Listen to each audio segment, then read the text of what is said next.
Tu fais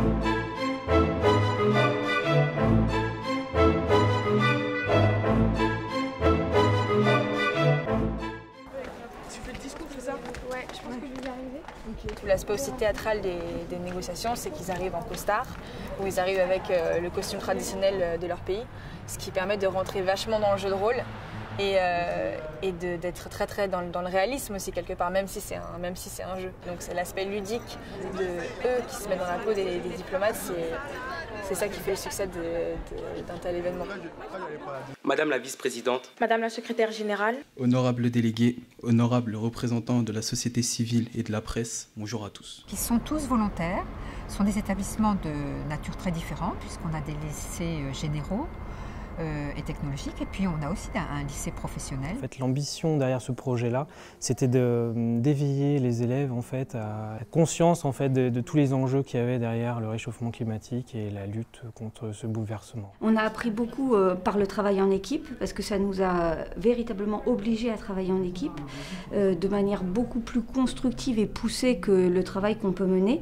On a aussi beaucoup appris des élèves et je dois dire que pour ma délégation, l'Union européenne, j'ai vraiment vu mes élèves se surpasser et je suis extrêmement fière d'eux et ça pousse aussi à établir une autre relation avec les élèves. Le message vraiment positif. Et vous lâchez l'argent en dernier. Dernier. L'argent, vous le lâchez en dernier.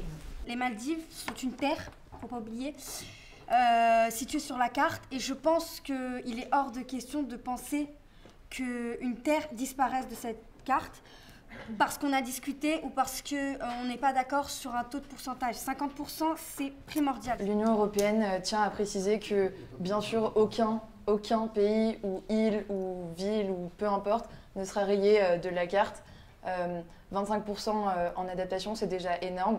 Après, je suis d'accord, les problèmes qui sont connus en adaptation sont quand même gravissimes. Et je pense qu'on pourrait trouver un consensus entre 25% et 50%. Il faut entrer dans la peau d'un personnage. Alors moi, c'est la délégation du Brésil, donc je me suis mis dans l'esprit d'être une Brésilienne qui défend son pays, qui défend sa culture, son peuple, tout ça, son bien-être et nos besoins surtout.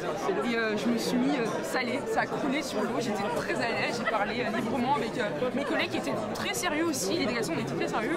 On s'est fourvoyé, il y a eu des moments d'attaquation parce qu'on n'était pas tous d'accord. Donc on vous donne 20%, mais on disparaît. Je suis pas d'accord, à un moment donné, il faut réagir. Vous vous souvenez de combien de dollars nous avons contribué tout à l'heure? $1 bénéfique. Pourquoi on a donné $1 symbolique? Vous voulez qu'on vous paye comment? Avec du sable? Limite, si on va plus en avoir. Des paniers, vous voulez qu'on vous paye comment? C'est le fond vert qui va payer. Est-ce que quelqu'un s'oppose à l'adoption des accords du projet? Je déclare l'adoption officielle des accords du projet et la fin de ces négociations.